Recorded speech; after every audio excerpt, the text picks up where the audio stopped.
Hello and welcome back to Parley. These are my on-the-spot responses to the prompts you folks submit. Thanks for joining us. Hope you'll enjoy listening. This one is from vampbug. I actually post a few prompts every month just for people who pay for the service if they want whatever Parley is, like a podcast that is directed toward your interests. You can ask whatever you want, but just in case people who pay for the service don't know what they want to prompt one month, I put a few prompts of my own from my notes for like inspiration, or you can just take them, you can modify them, and that's what this one is. Vamper says, here's one of your prompts. Religion is a central theme of almost all history and storytelling before what we currently consider the modern era. Could it have been otherwise? Beyond the obvious reasons, why specifically is it religion that fills the roles it does, rather than something else? Or is there nothing else, and religion takes the spot by default? I had said, Weber says, the question I want to add to it is equality too boring? Is equality too boring? And other narrative theory? Make of that what you will. Also, I'm not too interested in the could it have been otherwise sidebar in your question. Thank you. Have a good rest of your day. Hey, thank you. And this is perfectly fine. Of course, kind of the ideal. The prompts are there, not because I want you to not just ask whatever you want, but just as aid. And so if you want to add or reinterpret or remove things from them, that's fantastic. This is a textbook, really great. That's a very helpful example, by the way. Thank you, vampbug, for using this example prompt. This is a great textbook example of totally just rip the part apart for parts. Take my prompt and just scrap it for pieces and do whatever you want. Fantastic. Sounds cool. Yeah, we don't have to talk about the could it have been otherwise thing that much. I will just say what my point was partly is related to this parlay, so it will briefly come up, which is this idea that if there was not religion in a society, well, what else would be in that space? And we'll talk a lot in this parlay about, well, what even is religion fulfilling in society? And so what kinds of things could fill that slot? I would say upon reflection, though, we're mostly not like even bringing that up. It's going to be to talk about the fact that kind of a lot of things can be considered a religion. So that's a thesis for this parlay. Religion can be thought of as a very broad thing as well. And I'm basically going to argue that you can make things that are locally significantly different from a religion, but cosmically, I'm not sure you really can have nothing in that slot in a society for a person's life. So to get there, we have to break down a few things. The first one is, like, what is religion for our purposes? I'm not going to describe, I don't know, like a Christianity service that I've been to you before, or whatever. I'm going to talk about what role it fulfills in society. If you take it out, like, what would you lose? We don't necessarily need to do that to say, what does it do to a society to have a religion or not have a religion? What is it doing? What societal function does it fulfill? I'm viewing religions in this case like institutions, like a fire station, like a police station, a hospital, etc. What does a church in your town do? Number two, okay, and then why would you want that in a story? Like, we understand if the world is just a real world, okay, maybe there will be churches, and we could unpack why that would be.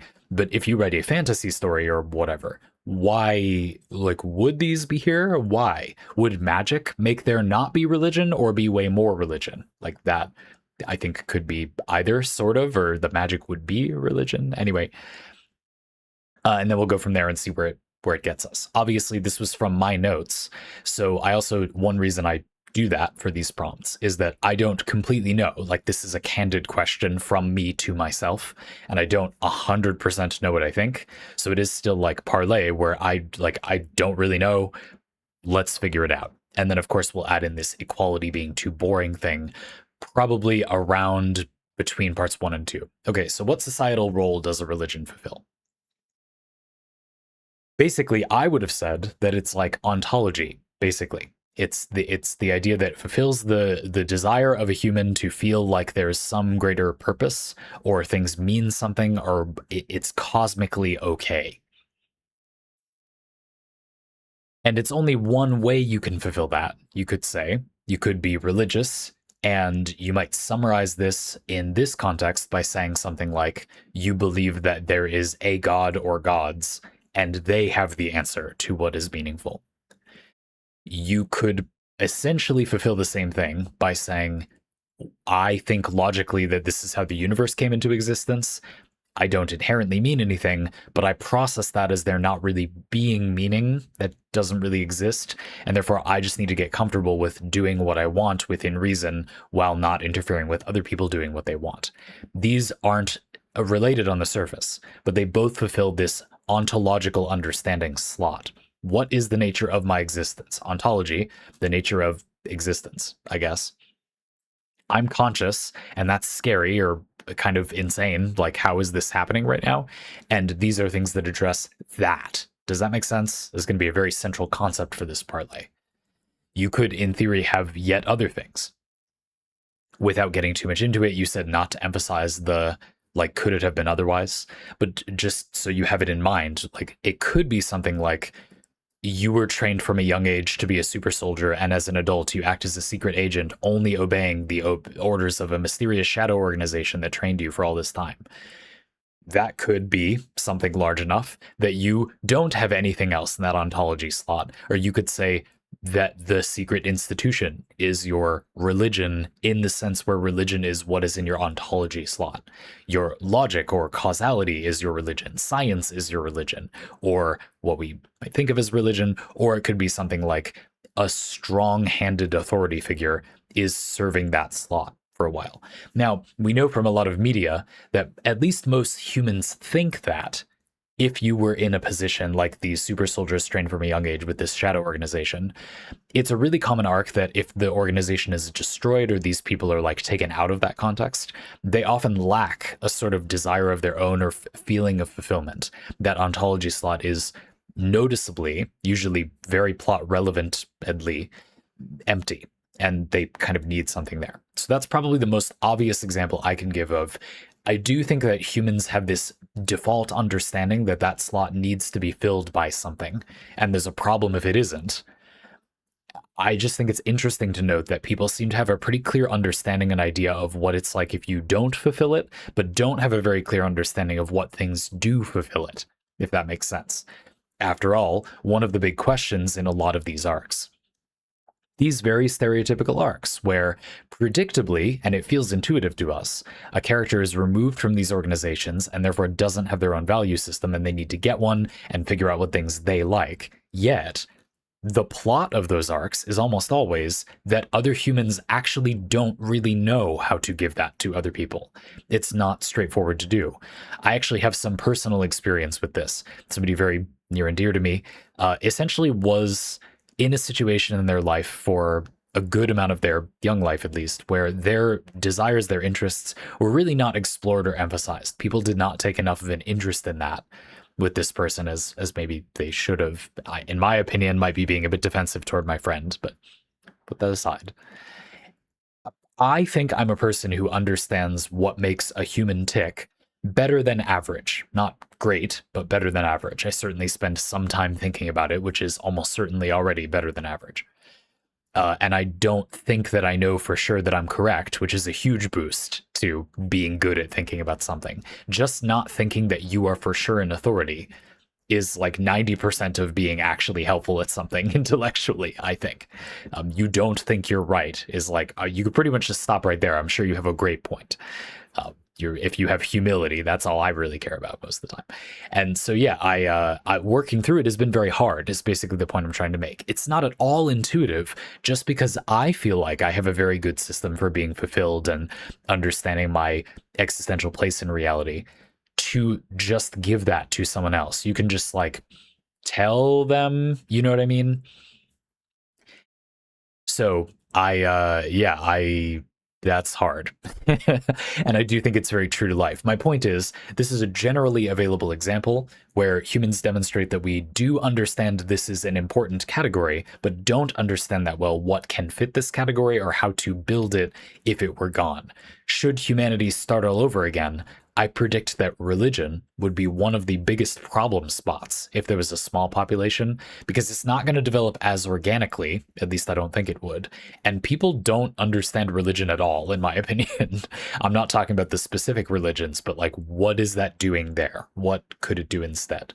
I don't think I understand it that well either. I'm saying I don't think other people understand it because I understand it a tiny bit, and that made me go, oh, Wow, that's a high mountain of understanding that I have not summited. Like, wow, that I really don't people really don't understand what this is doing. So we'll break it down a little bit. So yeah, I think the elephant in the room thing is ontology. Now, it's pretty interesting. You said, is equality too boring? The more obvious place to apply that idea is in fiction. You know, why add religions? We'll get into it in a few minutes, but like maybe it is more interesting in a society. I think that is often true for a variety of reasons. We'll get into that. But let's look at it in reality as well, actually. You could say that there's a major tribalism component here, and that religion is really not at all about this category I was talking about and just being part of a group.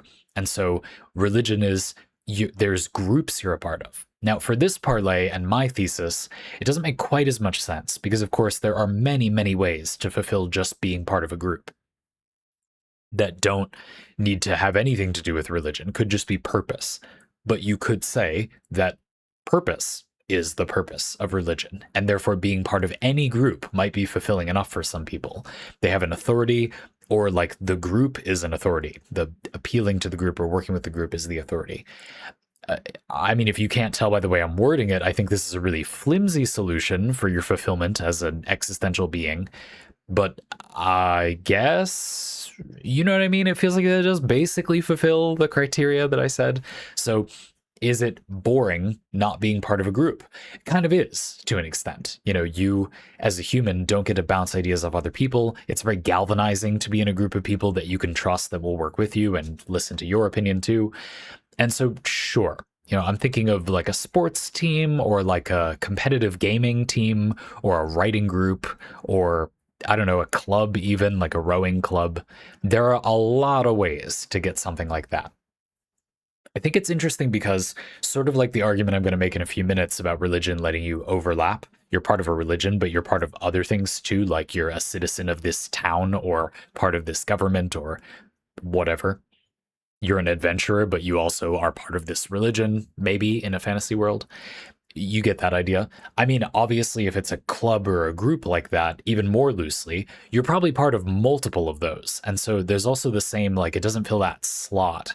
Religion is helpful for that thesis for me, because religion is often something people only have one of. It's something over encompassing enough that without going out of our way to strictly define religion, that would be a mistake. We don't need a strict definition. We just need to get the vibe of religion, the way it is used in practice. That's how language is actually used.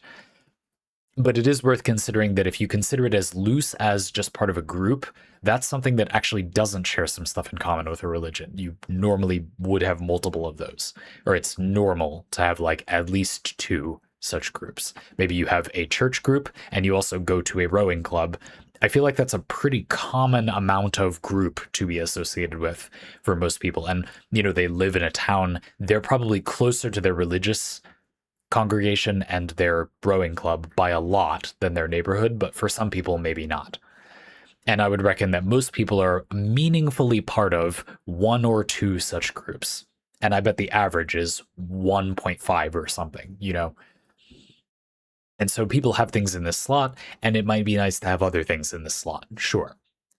Is it existentially healthier to have multiple things in this slot? Is outside the scope of this parlay, my answer would be yes. I think having more things going on in your life generally doesn't make you feel more busy as long as the things are in scope. It makes you feel more secure because your life is sort of divested. One thing going badly is not as big a deal. That one island is on fire, but you can just send the fire crew and enjoy relaxing on the beach on this island, which is a completely different part of your life. At least that's the way I imagine the things in my life, and it can be okay. It's all right for something to be going badly someplace. Like there's other things. Some space, like away from another event in your life, also kind of feels like a religious thing. And so if we get into narrative utility for a minute, I'm going to jump over there. You can see that there are lots of ways that this is very useful. It can be that you are the part of multiple groups thing. I basically already explained all of that. It could be useful in that if a character needs to introspect or get some advice, ye old therapist, if you like, maybe there's a natural way to kind of hook that in. Religion can also easily be a thing where you go there and stay there rather than just something that overlaps. An interesting and maybe a stretch of the idea of religion in a fantasy world, but I think that's helpful to have an example, would be something like the wushu genre. Wushu is, I think I'm pronouncing Wuxia is the pinyin or romanization. Wushu, I know it's Chinese, so maybe not pronounced the way you would intuitively pronounce it if you were an English speaker. I'm picking up some Chinese, so I hope it's not terrible. Wushu is meant to sound like a sword swing, and that's because it is Chinese sword fantasy. This includes your sword fighting, your enchanted sword fighting, your surfing on top of your hover sword, magic hover sword, invested blade. This is your doing alchemy inside of the body. The best corollary I can think of is a European alchemist searching for the Philosopher's Stone. This is an activity where you create the Philosopher's Stone, but you do it inside of your stomach instead of externally. You create it within, or you make yourself the Philosopher's Stone. You refine or cultivate, is the term, mentally, spiritually, energy inside of your body with Chinese medicine, with drugs, of course. I mean, no offense, that's a sensible thing to include in such an activity. I don't know, it's fine. There we go. There's this idea in Chinese medicine that the stomach is like a cauldron. It kind of is, so okay. And therefore, that is the seat of energy and transformation inside of the body. And so you're eating your Chinese medicine to boost your cultivating abilities, meditating under a tree, swirling those ingredients inside of your tanden, meridian, anyway, your stomach cauldron idea, and your energy and your physical bile and food and stuff too. That's weird, I know. Very interesting crossover between those two things. And then this increases the power of your internal core, and you have now leveled up. And you could do this like a ton of times, like dozens of times.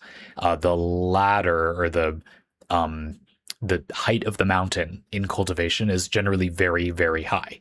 You can go from being a peasant into a demigod, from a power level perspective. That's a very big part of the genre, a gigantic difference from start to finish. And a huge element of cultivation is often that you go to a monastery to live that fantasy. You go to a religion. Kind of. I mean, what are you doing? Meditating and making Chinese medicine, like it's like a monastery. It's a lot like a religion, but you do move there. And generally there's this feeling that you leave your worldly concerns behind. There's this trope that the younger, not servants, unpaid interns of the monastery are like cooking food and helping gather basic cultivation materials that aren't that dangerous to gather.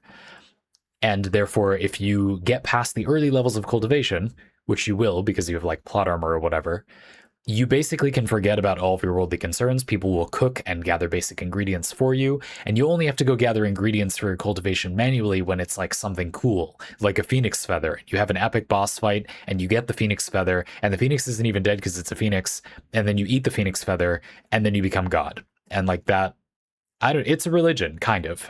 That's close enough. It could certainly be a fantasy world's religion. Does that fulfill your existential needs slot? I mean, I think it definitely does. Like, you become literally immortal if you actually eat ontology as a concept and excrete it out, no longer needing to be concerned with such things. And so, I mean, okay, I'm being a bit tongue in cheek, but seriously, you see my point. That definitely does fulfill that role. Now, this is a thing you would go live at. You go there. And so obviously that has a lot of narrative utility. You go to monastery magic school and meditate and gather herbs a lot and go on adventures to gather ingredients. There's a lot of narrative utility packed into cultivation. Very efficient. And because it's a monastery and we have this idea, this is one of the only situations in our world where you completely walk away from all of your previous attachments, even something like your family, who might even still be alive and would just understand that this is a thing that people do sometimes, and go to a monastery. Very efficient from a narrative perspective, right? So that's a great example of like why in a story would you use something like religion? I mean, because it actually is a pretty flexible concept and has a gigantic ocean of narrative utility.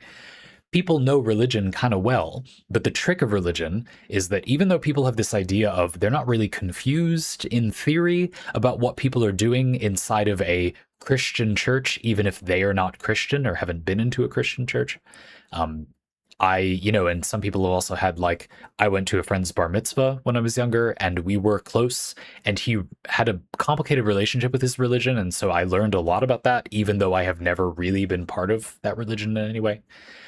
And yet, religion is really, really useful, uniquely useful, perhaps, because we have this idea as a society that religions can be basically anything. The rites can be arbitrary, as long as they kind of stand for something people could understand. So, a religion has a very magical property. It is a concept that people think of as familiar, but associate as being unfamiliar, and therefore they go in ready to learn a new thing because they know they don't know how that religion works, but they feel that it is familiar anyway. This is very powerful.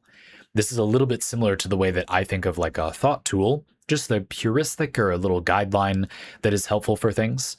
Religion will be vaguely like this. And I find that people are not very good with thought tools because the idea is they're vague or they're general. They're not a fact. You don't know this specific thing in this one specific instance. And so maybe people have a tendency to not stick to them as much. However, people are full of thought tools. They just don't think of them in those terms, I believe. And one great example is religion is one of the most commonly held and most useful thought tools. People recognize the concept without feeling like they know the contents, so you can swap in whatever contents you want, and yet people will think that it's familiar. This is unbelievably useful to you as a writer.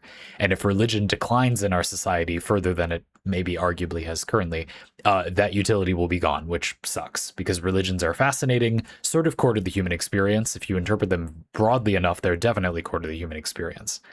And, like your philosophy and stuff. Okay, there's something to talk more about narrative utility, though. You said, is equality too boring? So one element of this is people ascribing to religions in real life or inside of a story. Well, it could create factions. There was the whole thing I said before about overlapping social circles. So like you're in the government and this guy is in another faction in the government, but you both go to the same church. Like that could happen commonly. That could create narrative tension.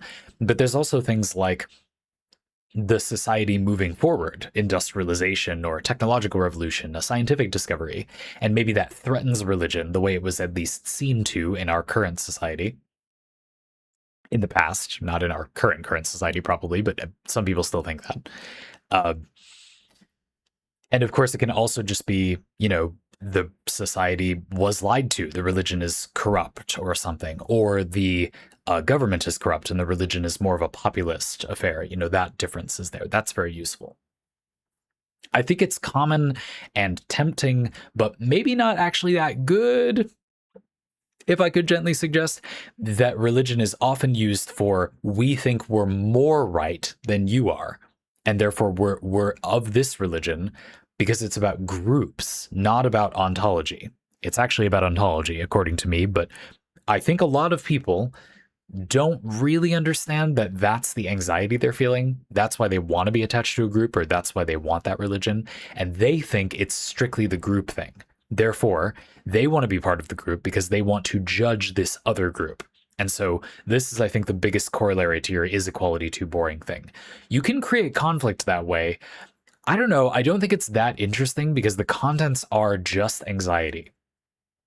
If you want to have an interesting conflict, I do think it is usually more helpful if the motivation isn't so shallow. You literally just feel insecure, so you decide to judge another group. This may be narratively a little boring. So another way to look at it, in my opinion, is that inequality is also kind of boring. It's a little bit rote. I mean, you know about this in the real world. If you don't live under a darn rock, you know that people are judged and, discriminated against in real life. And so it may not be very interesting to have just an arbitrary thing that causes people to judge each other. Might it be interesting from a narrative perspective?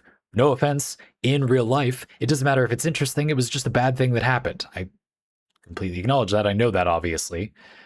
But within a story, if you're the writer, you may not choose to write this in because it might not have enough heft.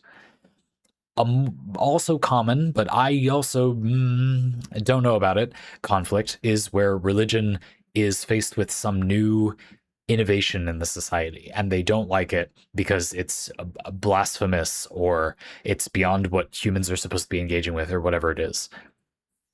And I think this often too can come across as being a bit shallow. After all, the religion really can't think of a way to sort of incorporate, like, religions are interesting because they can be very abstract, but also very pragmatic. You know, these are often institutions in the world that they're in. I said like a fire station, like a police station, etc.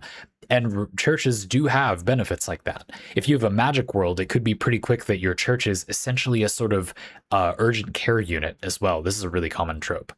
A priest at a church, at least one that can cast some basic healing magic, can be paid to basically give you a quick emergency room if you need to. Your adventurer gets blinded or poisoned is a really common one, or etc.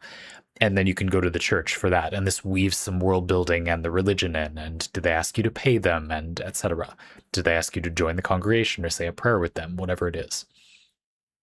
So I don't know. I think that having a more nuanced look of the religion in the world is interesting. If you want to use the religion to create tension and you find the equality boring, it feels to me like it should be that there's tension within the religion between people that are trying to be reasonable and people that are like shallowly attached to the religion because they have an anxiety they haven't dealt with. And those people might feel like, oh, we're unequal, I'm going to judge you in some way. That could maybe be okay, but I feel like it will quickly be insufferable and not feel very realistic if an entire group of people are that insecure and just can't not despise something. There's going to be some people who, even if they shout along with the crowd, you know, privately they don't feel so good about it. You could do something with that tension, but it's going to be boring pretty quickly if it's just like they are upset because other people are different. Ooh, again, we should have rather little patience for this attitude in real life as well. So I'm not saying it's not good to represent it in fiction. I'm just saying if you're writing specifically choosing this for its narrative utility, there's probably kind of underusing what could be a very useful tool. I also think that religion is a place where, you know, a lot of people who are religious in practice are not judgmental or mean to other people. I don't want to overly see religion stereotyped as this hate group. That all just seems kind of unfair to me. And I don't think that's entirely true to real life either. I think you see that most of the most extreme groups are often not religious. And so I think it's only fair to just be open-minded to that. Maybe the church could be good. This is the kind of thing where it's like, you know, if you have a family and one of the parents is mean, maybe having it be literally always the stereotypical member of the family doing the stereotypical thing that they do is maybe a little bit unfair and uncharitable to that member of the family. You can all think of your own bias in your head. You don't need me to tell you. So you can decide, right? Like if this was something that happened to you and you want to cover it, we're not really talking about that at all. Obviously, more power to you. You can do that if you want to.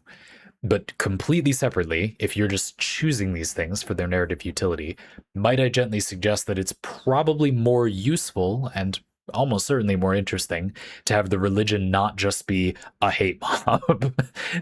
Probably not the hottest take in the world now that I've reworded it that way. So, but it's interesting, isn't it? Like you absolutely can have something in that slot and having it be like a religion, it's appreciably a religion, but it's just significantly different, you know. Now, part of the idea of the parlay was what else comes here? You could think of this for a lot of reasons. It could be that you're wondering in the future where humanity's thinkings about religion will go. Is religion something that more specifically the kind of religion you're probably thinking of at base, not this more broad idea of religion as like an ontology fulfillment tool, but more locally like religions, you know, your Judaism and such in our society, are these going to go away in human history? Are they going to phase out and become kind of irrelevant from a historical perspective in the current moment? I'm sure historically they'll always be relevant to our past. You could view religion as being the answer to ontology we have before we have a causal or logical or scientific answer. I think this is a little short-sighted, though. There will always be people who don't have the time or ability to understand just the actual nature of the universe, if you want to say it that way. We also don't know for sure that that's what that is, of course. I, as a person who believes in the causal explanations for things, you know, I feel like at the moment we are pretty sure what's going on with the basic nature of the universe. but there's also some underlying problems. Like it's not a done deal, and it would be weird to say otherwise.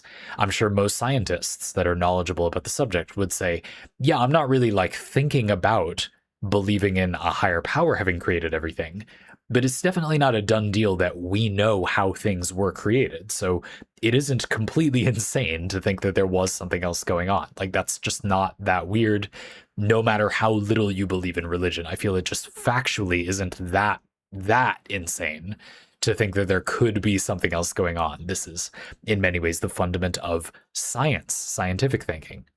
And that gap where it's about answers, it's about thinking through things. It doesn't have to be about getting answers, but this desire for some reasoning or solution or idea in a slot is a basic human thing that lots of people want or work through as they form a different relationship with that desire. Like, I'm not really that interested in answers if I had to speak for myself, but I just think a lot of people think of it that way. That's why I worded it like that. I'm not sure that's that helpful of an approach, but this isn't a parlay where I'm giving ontological or spiritual advice. You could ask for that if you wanted. That would be interesting since, anyway, I could do. Go ahead and ask. I don't know. You no. Hey, shut up. You that. It's a good idea. You can ask for that. No. Hey, stop that. Don't laugh at me. Um. So yeah, I do think the the idea that religion will sort of expire is sort of like, it maybe that is a thing that is happening, but that doesn't necessarily inherently make sense. Basically, where this parlay is going to me, though, is why have it be something else? You could even go further and say in our society, maybe with our understanding, useful as it is, of the causes and logical through line of a thing that leads to science being useful as an example of the universe. I mean, maybe our use of those reasonings as a way to reassure ourselves about our ontological existence in this crazy universe could stand to be more religious.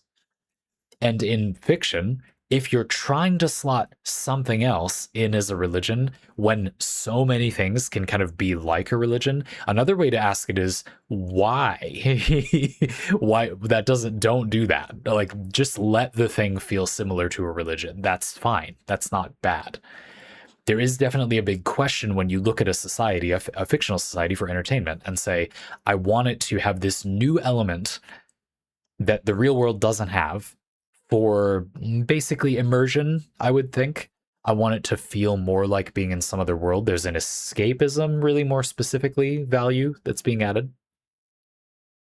Well, one, I think escapism is very nice when it gives you something to take back. And so escapism doesn't mean making it untrue of our human existence, just maybe it doesn't resemble our current human existence. But having it be irrelevant to our human existence isn't particularly a virtue, in my opinion. It could be like just interesting, like seeing a bizarre, unrelated planet in the solar system or the galaxy. You look at the planet and it's novel and different, but it doesn't have any qualities or any thing that actually applies to you as a person. You might be curious about it, but it would probably be more engaging and have more of an impact on you if it like did something to you, right? I also think that I personally kind of undersay this point, and you listening might think, oh, it's not a huge deal. Like, I want the fantasy world to just be really weird. Look, it can be really weird, but cultivation is really weird. But you can still kind of bring something back from that to you. For example, you really think it would be that cool to do cultivation. You can live in a similar environment. You could move to a place like that. You can get into tea culture or drugs. Please be responsible. You could meditate. You can just meditate. You don't gain like physical superpowers, but like you will benefit from that and be mentally more sound of mind and probably also body from reducing the tension in your body. It's not like that doesn't do anything if you do those things in real life. You could just do it, you know, if it's that exciting. I just don't think it benefits the story as entertainment ultimately that much for trying to be different from this fundament of the human experience. I would say you can do that, but why? Like, do you just want to say this thing that you feel like happened to you, but other people can't relate to, and you just want to say your piece? That's not a reason that I make art, but perfectly valid reason. Like, more power to you. This advice just doesn't apply.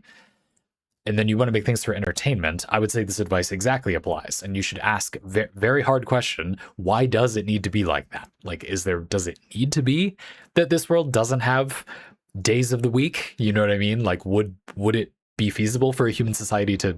Why is it entertaining to read a story where we cannot keep track of the days of the week? And why on earth would these people not just create this? Like, I have an amazing invention. It's called Days of the Week, numbering the days so we know what day we're talking about. You would probably have that in most organized societies. So, yeah, you see what I mean? It's sort of, I don't know. Equality in terms of status is another thing to think about too. I think it's very interesting to consider people who are at a point in their life where they do not have something in this slot and they can engage with it. And so people aren't just born into the world with a form of fulfillment.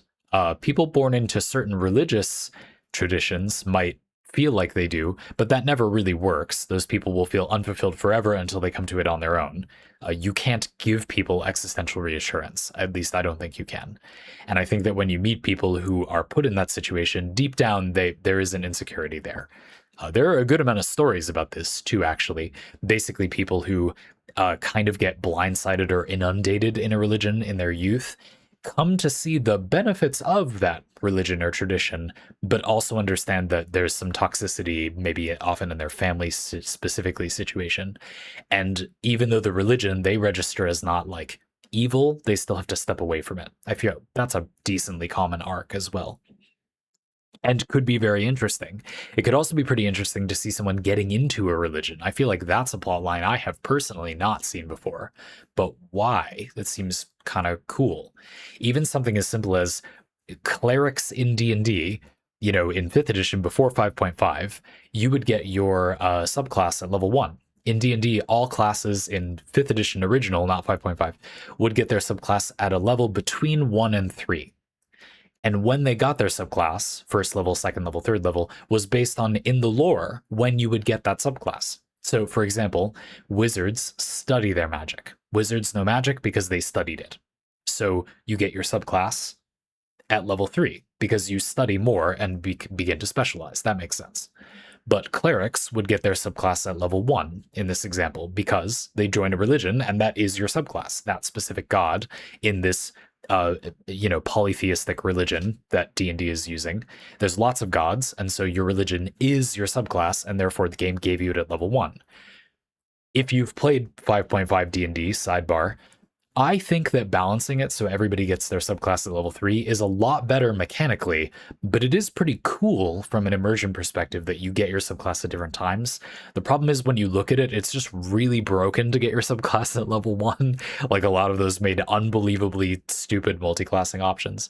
But there's a variety of solutions to that. Anyway, that idea sounds cool. Literally just being a level 1 cleric and diegetically describing what happens as you get into your religion sounds cool. How about this? You don't know what the religion's like rites or tone are. It's a polytheistic religion. A lot of the time the gods are not clearly good or bad. And you could just go to the temple down the road and commit to them. But if you walk in here and you say the rites, you might be thinking every visit, every level that you level up, is this okay? Like, is this a cult? It could be a cult. You don't have a way to know it's not a cult. You, the author, know if you're writing a cult in the story, but the character, like, you don't really know, right? The thing about religions in our current society is that we're at a point where there's a lot of information access. There isn't the same, trust me, bro, this is a good value system, but that's a very interesting idea. And having it be that maybe you leave, for example, and go to another one, I would be very interested in just like you go on a journey to learn about your spirituality and join a bunch of religions, basically. I would be fascinated to hear such a story. That sounds cool. So yeah, I don't know. And I think it would be interesting to show the differences and that the values of a religion do create a slant, do affect it in some way, but also a religion isn't literally only its values. It's also the ingredient of cultural context in the moment and etc. Access issues and what sort of populism or corruption is happening in the religion as well. Really getting into that. It could be interesting. It's like visiting a new town but there's magic, and so the religion is very overwhelming, overbearing, and powerful, and therefore towns have lots of distinct religions, but also there's a pantheon, and so there are different religions. And you've got a story where you could dig into this a lot, potentially. I hope I interpreted Is Equality Too Boring well enough that you feel like this parlay has that slant. I want to make sure I actually understand what you meant, but I mean, I can't know that for sure. I think there's lots of examples of that, though. Religions as a concept are fascinating because they are such different versions of fulfilling a kind of singular thing. And religion, in this broader idea that it's an ontology slot, is interesting to me because I think basically everybody intuitively understands the need for this thing, doesn't understand how to construct this thing, and doesn't acknowledge anything other than religions in the more specific sense as actually being able to fulfill this thing, even though that is definitely wrong and people do use things other than religion to fulfill that. That works just fine. It's really interesting. It's a concept that overall people understand really well, but also miss a lot about. And so it has a huge amount of narrative utility. I think religions and religious practices and religious communities are one of the most complicated parts of our current society socially. Some of the biggest mixed bags in human society would be like a religious group, in my humble experience. You will find some of the best, and unfortunately often also some of the worst people.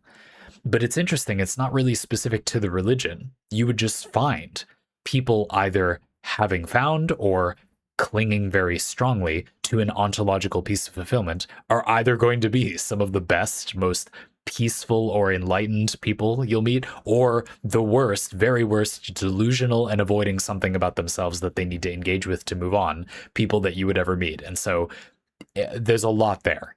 And I'm not exactly sure what else to say. I feel like I made my point against if you make the religion just be like upset with other people or like people ascribe to different religions, therefore tribalism. I kind of feel like you could do this other ways. Like it doesn't really need to be religion. So I don't buy into that one that much.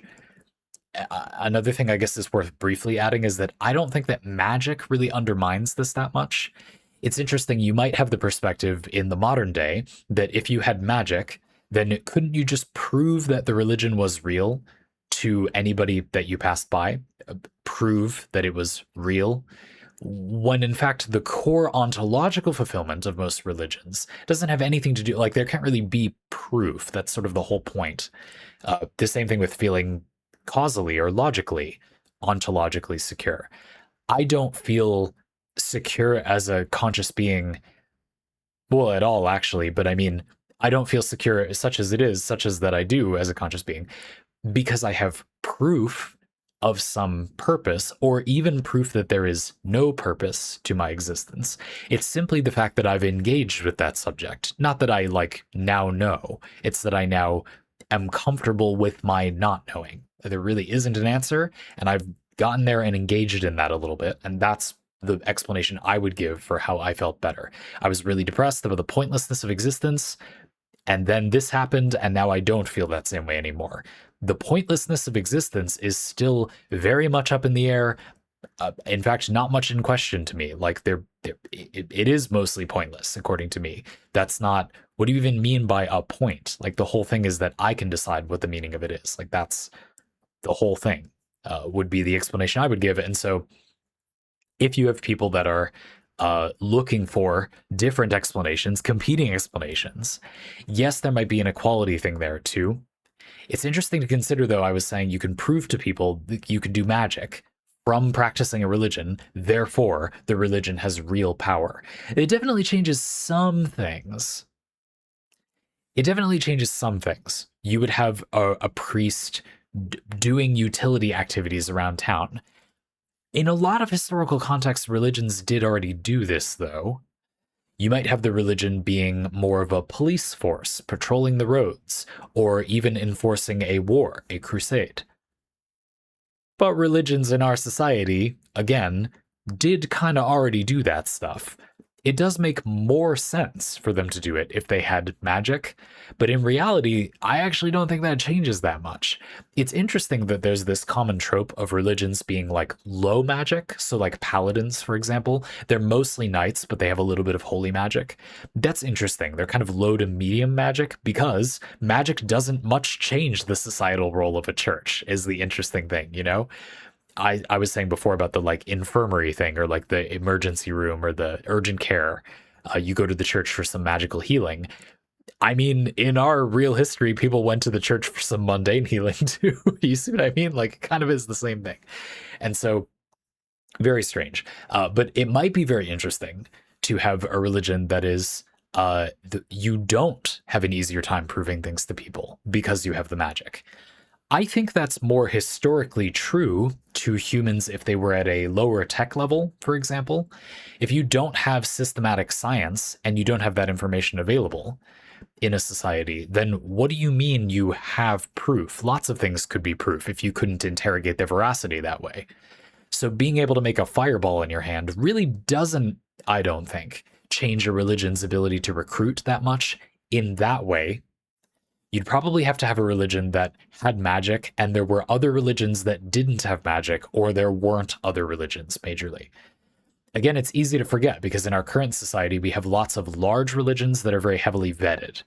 You know, we know of them, and so nobody really thinks Christianity is any sketchier than you can kind of just know if it is, you know, whereas it would be exactly the opposite here. So the idea of like missionary work or struggling with missionary work or ignoring or being skeptical of missionary work could be a very interesting subplot. You could write a fun little, and maybe I will, a fun little short story series that is literally just a ton of people door to door knocking on your door. You open the door and it's a new person from a new religion. And then you know, ultimately don't sign up for that one. Knock, knock. Now there's someone from a new, different, bespoke religion. They give you your elevator pitch and then you maybe reject them or whatever. And then it moves on to the next person. Maybe you eventually accept some and go for a while. Maybe this is the same story as that other one I was talking about a minute ago. It could be really cool. But the idea of the religions or the people like not being that equal, I think is an interesting idea that it gets better the more you complicate it a bit. And taking that too straightforwardly, I don't think is that interesting by itself. Yeah, but overall, I don't know. You could, if you wanted to do this parlay completely differently, and we could do this, you can ask this as a parlay topic, certainly. You've done parlay for a while, vampbug, so maybe you'll be interested. Talk about like you have religions broadly in the society. Why do people dislike equality in general, not specifically related to religions? I actually feel like religion is a really interesting place to talk about equality being too boring, because I feel like that is a major tribal societal problem that some humans have. Like, I think I definitely get your point on a broad sense. But I actually feel like religion is one of the most complicated places for it to appear. People definitely do have a feeling of inequality about the religion, yet at the same time, you could argue different religious practices are actually one of the most equitable parts of our current society, a thing where people are different in a way that genuinely doesn't give them much advantage or disadvantage over one another. Whereas most other inequalities in our society, you are really seriously, genuinely worse off than people who don't have, you know, I don't know, more money, or like I'm pretty fortunate as someone who makes videos like this to have pretty good equipment, and some people don't. I do think it's true that people want to set themselves apart in the world. I don't see religion as being a place where that is a thing you can easily do or a major theme. And that might just be me, by the way. If you think it is, more power to you. Like, you can write a very interesting story, since we talked about that a lot in this parlay, just by listening to someone's reasoned argument that something isn't a good idea, doing it anyway, and thinking about what the other side of the argument is. There will be some advantages to interpreting religion that way. I just don't know what they are. Like, go for it. You see what I mean? So, yeah, very interesting parlay. And a lot more interesting than if I had asked it myself because I was pushed to dig around a little bit. Hope it was fulfilling somehow. Thank you for asking. Folks, if you'd like your own parlay like this, you can get that using a link in the description of this video. And of course, I have these prompts here, but you can ask about whatever you want, literally whatever you want. If this happens to be the first parlay you've ever seen, watch the other ones and you'll see people ask all sorts of crazy stuff. You can ask whatever you like.